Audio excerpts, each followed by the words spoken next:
Hi, I'm Kelly Kramer. And I'm Scott Sipker. Take a stroll with us through Reiman Gardens at Iowa State University for this next edition of Iowa Outdoors.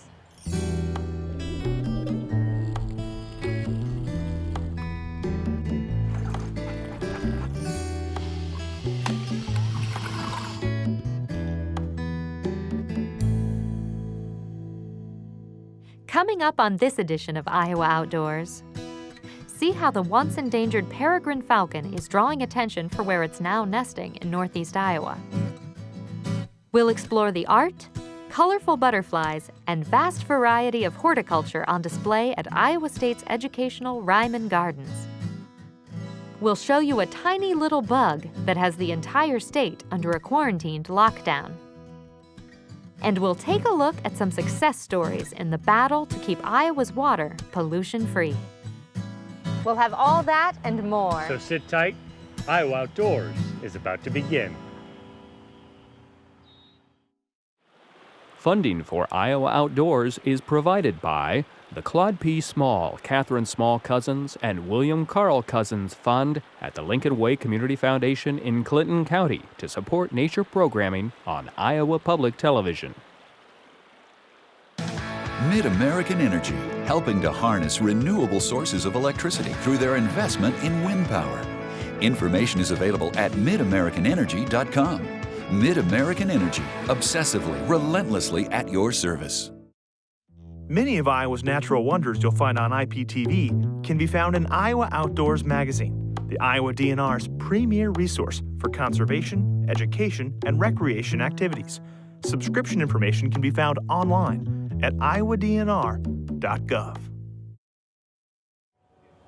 Welcome to Reiman Gardens, just south of Iowa State University's Jack Trice Stadium in Ames. The garden's mission includes educating visitors and inspiring an appreciation for plants, butterflies, and the beauty of the natural world. It features 26 unique garden areas and 2 large glass houses inside. We'll have more on those in a moment. But first, a story about going home. Peregrine falcons prospered for centuries on the cliffs of the Mississippi River, but by the 1970s there were very few falcons remaining in the United States. They were nearly extinct. Several people and organizations banded together to reintroduce the predatory birds to their native habitat in Iowa. And now, after years of work, it's a success story. Peregrine falcons are off the endangered species list and are living and flying freely along the Mississippi River once again.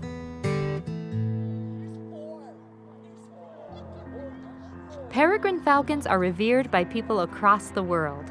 The art of falconry began more than 4,000 years ago, and falcons played important roles in various cultures. And they're part of this story, you know, this bluff has seen them for eons and then they were gone. Peregrine falcons are back home, inhabiting the cliffs along the Mississippi River in northeast Iowa and drawing admirers. It's a homecoming some people thought would never happen. This is a favorite bird, like I said, of people throughout history. And to be able to stop it from becoming extinct and save it and then bring it back, it just speaks volumes for being able to make environmental corrections. It's a true conservation success story. In the middle of the 1900s, birds of prey began ingesting DDT insecticides through the food chain, and populations disappeared. By the 1970s, almost no peregrine falcons remained, and they were placed on the endangered species list. It was a wake-up call about the dangers of DDT. As part of a recovery program, Iowans successfully released falcons in urban areas like Des Moines and Cedar Rapids in the late 1980s and early 90s. As the population was improving in the urban areas, we were waiting for it to start spilling over into the wild cliffs, these historic cliffs. Bob Anderson, director of the Raptor Resource Project, set out on a mission to reintroduce the peregrines to their native habitat on the cliffs along the Mississippi River. He bred falcons in captivity and began releasing them in 1998. Iowa Public Television chronicled Anderson's efforts in those early days. Some people thought great horned owls posed too much of a threat for the young peregrines, and few would survive. By 2001, 5 peregrines were nesting on or near the cliffs. Today, officials have observed about 15 falcons along the Mississippi. Almost every large cliff on the Mississippi at least has a falcon visiting it, if not breeding now. To have them back on these cliffs it's extremely rewarding. I mean, it really is, especially considering that many people said it couldn't be done. I mean, there were many experts that said we couldn't do it. But to have them back on these cliffs is like, it's like the total accomplishment in conservation, I think. And it spurred, efforts with other species too. What we do to the peregrine falcon now, we've done it with the nene goose, and we've done it with the California condor. And it just shows that we can make an environmental correction. And that last-ditch efforts do work, and captive breeding does work. We had a huge wrong with DDT. We outlawed it. We did some captive breeding. Now the peregrine's back. So it's just all good. All good. The birds of prey eat 1 to 2 blackbird-sized birds a day. Peregrines are extremely territorial. These little falcons that weigh just about 2 pounds will just knock a 10-pound eagle right out of the sky. They don't tolerate any bird of prey coming near their cliff, and it's quite a show. And I think that's why we have so many falcon effigies along this part of the river, because of that show that's repeated so often. They're just nature's top gun. They truly are. They're nature's top gun. They're the fastest animal on the planet, capable of diving up to 260 miles per hour. That's almost twice the speed of terminal velocity. The peregrine falcons that have returned to the Mississippi River Valley are providing valuable information and research about how they nest, where they travel, and how the population can be maintained. Falconers from all over now come to Northeast Iowa to witness the success story. Oh, I see him sitting there. Well, today we actually saw the historical sites where falcons would have nested for thousands of years on this continent.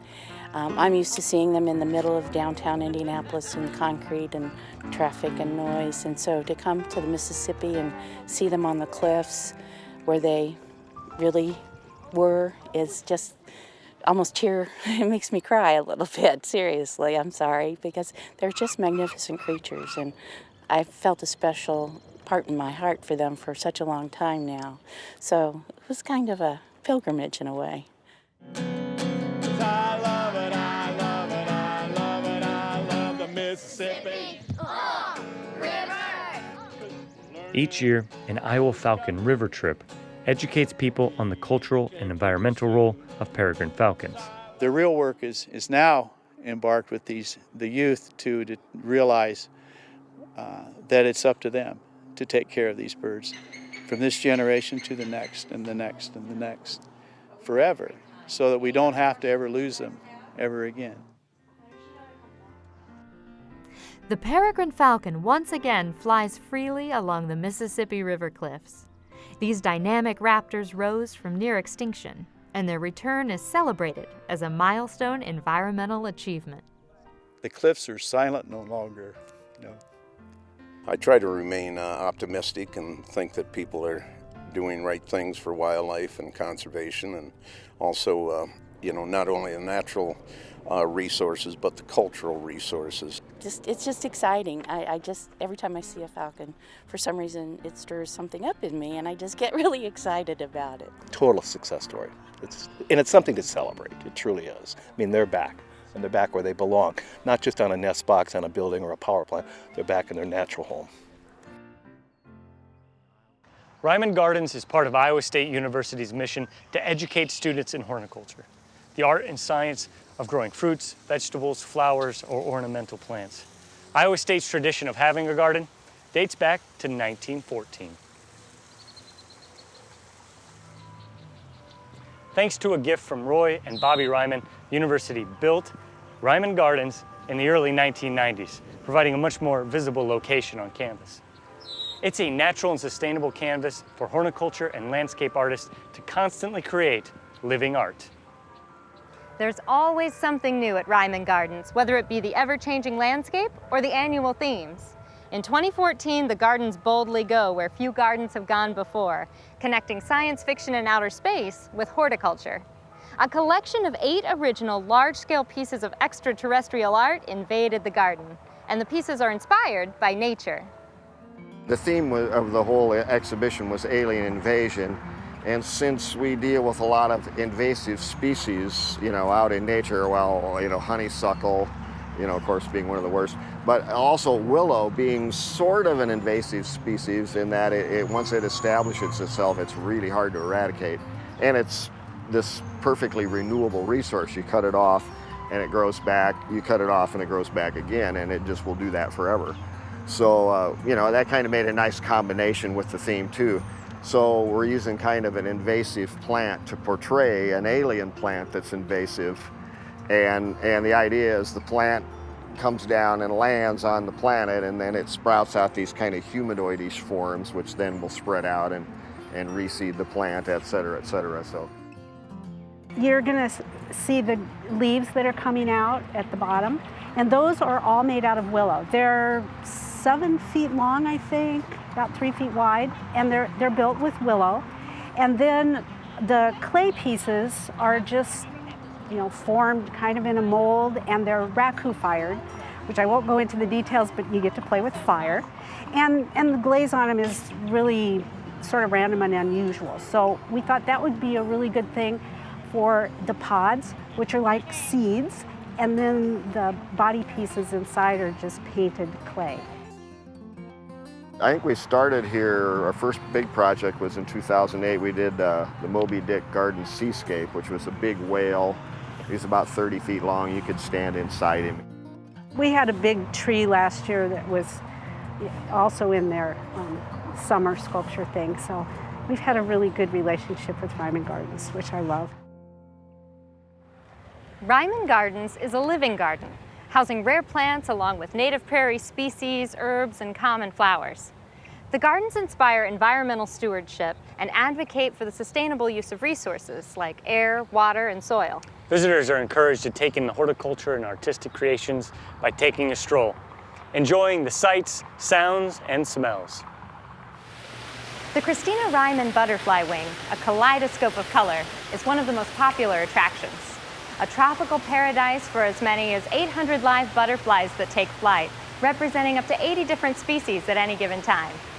Reiman Gardens has a permit to display up to 1,000 different species of native and exotic butterflies, so there's always something new to see. So we're regulated by the USDA APHIS PPQ. So what they want to make sure is that all these tropical, essentially insects that we're bringing in, don't make it out into our native environments and become a plant pest. So the butterflies we receive as pupa, and they emerge out in our emergence chambers, and then we bring the adults in here, and the adults will live out the rest of their life in here. On average, our adult butterflies, if you look at all the different species at one time, live for about 2 weeks. When I come to these, I feel like I'm walking like this, and then I stop and look around. And we actually make an effort not to go around and try and move them, because that butterfly's puddling. It's taking salts and minerals up from the ground, so it's getting a needed nutrients from the moist substrate down there. We want our visitors to be respectful of the butterfly and pay attention to the butterflies. So we just make people aware that there's a butterfly there and we want you to go around it. We don't want to constantly be coming and moving it. If I were to move that butterfly, the chances are it would take flight, come around, and land right back there again because it wants to be there. What are some things that butterflies like to eat? So most of our butterflies are going to be nectar feeders in here. They'll visit flowers, and the flower essentially produces this nectar, which is a sugary solution that they feed and get their energy from. But we have some species of butterflies in here that don't nectar, and in the wild they would never visit a flower. Instead, they like things like dung, urine, carrion, rotting fruit, and tree sap. And those first three smell a lot and aren't much fun to work with. So in here we use rotting fruit for those individuals. Great. Temperature is one of the factors that helps them become active. Warm temperatures, they'll do much better than on cool temperatures, but sun plays one of the biggest parts. You come in here on a bright sunny day like we have today, and the butterflies are all over. You come in here on a dark gloomy day and you're like, where are all the butterflies? Because they will hide themselves in amongst the plants, and you really have to hunt for them. You were talking about getting boxes of butterflies. Where are you getting your butterflies from? So our butterflies come from butterfly farmers and ranchers from around the world. I currently use 4 main tropical suppliers and 1 US supplier. So I get butterflies from Costa Rica, Ecuador, Malaysia, and I have a broker in Colorado who gets me butterflies from Australia, Africa, Asia, Central and South America. So we truly fly butterflies from all around the world in here. So as far as color goes, we have the rainbow in here. We have the blues, the purples, the oranges, the reds, the yellows, everything. We even have iridescent butterflies. And some of our butterflies in here even have an infrared pattern to them, a UV pattern as well. So by shining like a blacklight on them at night, they actually fluoresce that UV pattern. And as far as sizes go, we actually fly the world's largest lepidopter, which is a moth, based on surface area, which is the Atlas moth. And then the smallest butterfly we fly in here is the Atala hairstreak, which is a small little critter that you find out of Florida. You know, in the summer we get a lot of visitors to the gardens, but one of the best places to come is to the butterfly wing in the winter. Really? Because it's warm and humid in here. It's like a tropical vacation in the middle of winter with 3 feet of snow on the ground. Here you've got tropical plants and tropical butterflies flying around you, and you don't have to leave Iowa to see them. It's a lot of fun all year round. While butterflies help the environment by pollinating plants as they feed on nectar, other insects can do damage to it. One insect can take down a whole tree as its larvae eat away at the wood underneath the bark. Millions of trees have already died. In an effort to slow the invasion, the Iowa Department of Natural Resources has implemented a statewide quarantine. They're asking people not to transport firewood across county or state lines because it poses the greatest threat to quickly spreading this little metallic green-colored bug, smaller than a penny.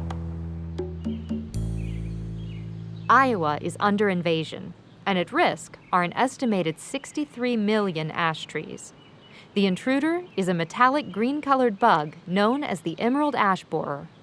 For the right immediate future, this is going to have a huge effect on the Iowa landscape because everything that we're learning from the eastern states is this will pretty much functionally eradicate ash trees. Considered the most destructive forest pest ever seen in North America, native ash trees have little to no resistance to the emerald ash borer, or EAB. The adult is no larger than Lincoln's head on a U.S. penny, but it is the larvae that do all the damage. You know, the emerald ash borer adult's that, nice little green beetle, but it's that larva tunneling right underneath the bark that essentially girdles a tree underneath, and that's why the tree dies. And emerald ash borers will start at the top of the tree and work their way down. And normally they'll be in a tree for multiple years before the whole tree would die and you would see damage in the trunk. But all this just winding tunneling, so that's years worth of feeding by the emerald ash borer larvae that have killed the tree. The female lays 60 to 90 eggs in the crevices of the bark of an ash tree. And in 7 to 10 days, the beetle larvae burrow through the bark and begin to feed on the tree.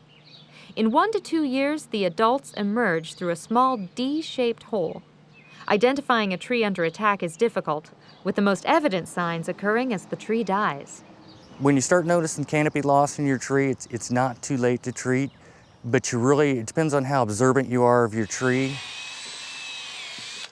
We look at about 20 to 30% canopy loss. When it's reached that point, we don't recommend to treat anymore. Before 20 to 30% canopy loss, you can still treat and save the tree.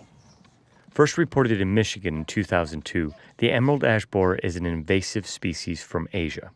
EAB has spread to 22 different states now, and while the invaders don't spread quickly, importing wood from infected areas hastens the infestation. You know, for years we had this green and white sign that warned everybody about not moving firewood because of emerald ash borer, and now we have this blaze orange sign that asks all campers to please declare any out-of-state firewood, because not only do we worry about emerald ash borer, but we worry about oak wilt, something that we've been dealing with for years, but other pests like Asian longhorn beetle, walnut twig beetle that causes thousand cankers disease, and many, many more pests that move in firewood.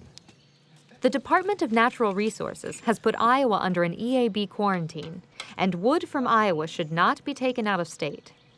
In state, firewood has to be identified, and anyone transporting wood without identification faces being ticketed. So even if you harvested it from your backyard and you're going to carry it from your backyard to whatever campground you're going to camp in, you have to write yourself this receipt and carry it with you. This would allow us to identify if there was any unknown pest to us inside this firewood, we could trace it back to the place where it was harvested and see if we couldn't eradicate it early. It is believed there are 8 billion ash trees in the United States. Already, the emerald ash borer has killed approximately 150 to 200 million ash trees. Those who grow food are often given a black eye from environmentalists who blame agriculture for high nitrate levels in municipal water supplies. But farmers here in Iowa are literally planting the seeds and adopting conservation practices that lead to cleaner water. Many Iowa communities are finding that there are many paths to take to lead to cleaner water. The key is to implement change before it's too late.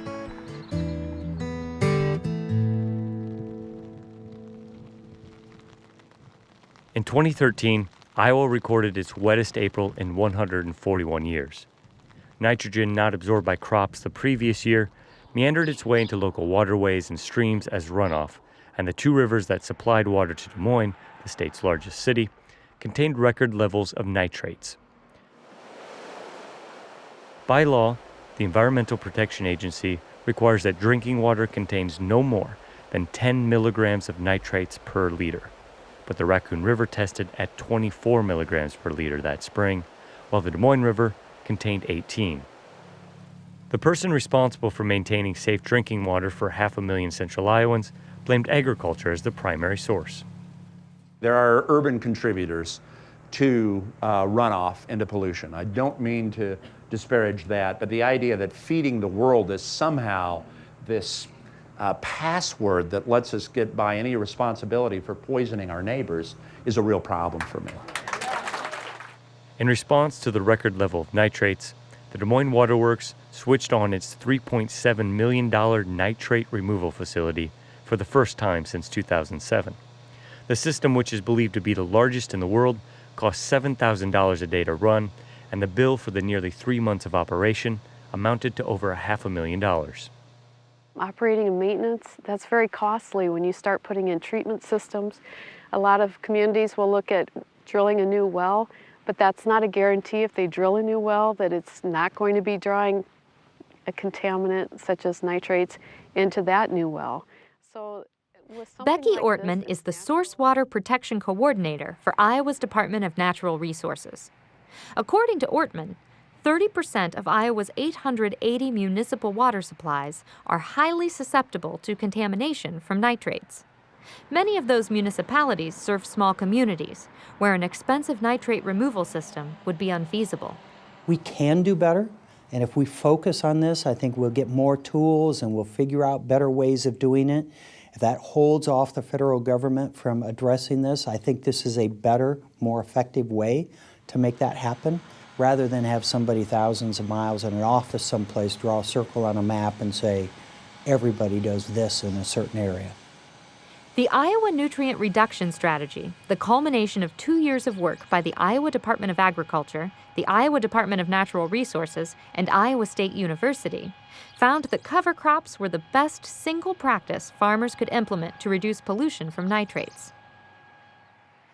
In Griswold, it is hoped cover crops planted in the Wells Capture Zone will be the solution to reducing high nitrate levels in the city's water supply. We have family and friends that live in town, so we need to do what we can to protect the groundwater there also. And our wells come out of that too, so we need to protect what we drink also. Cover crops aren't the only cost-effective solution that's being employed in efforts to keep agricultural runoff from entering water supplies. In Elliott, with a population of only 350 people, a $300,000 to $1 million nitrate removal facility was out of the question. The solution the community decided upon did not involve planting cover crops, but instead to take cropland out of production. And, we talked to the committee, we voted on it, and this is what we decided. Try to do it naturally and have a wetland, and this will be more permanent, on the outcome. The city purchased 18 acres of marginal farmland, and along with 4 acres donated by the school district, was able to construct a 22-acre wetland. While the primary goal of the wetland will be to filter nitrates out of the town's water supply, it will also be a gathering place for the community. Walking trails have been constructed, and the wetland will be used by the school at Borders as an outdoor classroom for environmental education. A dragonfly? That's a baby dragonfly. That's disgusting. No, it's very cool. With our new electronics world, children don't go outside anymore. They don't touch living things. And this is an outstanding way to incorporate core standard classroom curriculum and bring it out here outside where it's more hands-on. And you can see these kids have been working on that out here for probably an hour now, and they're still quite intrigued and enthused and curious as to what little things are in their tubs of water. While it's too early to assess a change in nitrate levels in Elliott and Remsen, water monitoring tests have shown great results after the town of 1600 converted nearly 100 acres of cropland to native grasses. We know that if you plant native grasses in an area that's highly susceptible to anything on the surface as far as nitrate application or manure or anything like that, we know that native grasses work. Prior to planting native grasses, the city's water at wellhead number 8 showed nitrate levels at nearly 3 times the 10 parts per million considered safe. 3 years after seeding the 100-acre prairie, test results indicate nitrate levels have been reduced by 40% at wellhead 8 and 30% overall. So for the community of Elliott, a wetland, that worked for them. For Griswold, cover crops work for them. For Remsen, Iowa, putting in native grasses, converting cropland to native grasses work for them. So what we're trying to do is gather more of a suite of practices that will work in any community. That wraps up this edition of Iowa Outdoors. You can find any of our more than 60 features covering Iowa's outdoor environments and recreational opportunities online at iptv.org/Iowa Outdoors. As our IPTV crew continues to crisscross the state, we'll bring you a new episode of Iowa Outdoors the first Thursday evening and Saturday morning of each month throughout 2014. We'll leave you with some more glimpses of nature's beauty on display right here at Reiman Gardens.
Funding for Iowa Outdoors is provided by the Claude P. Small, Catherine Small Cousins, and William Carl Cousins Fund at the Lincoln Way Community Foundation in Clinton County to support nature programming on Iowa Public Television.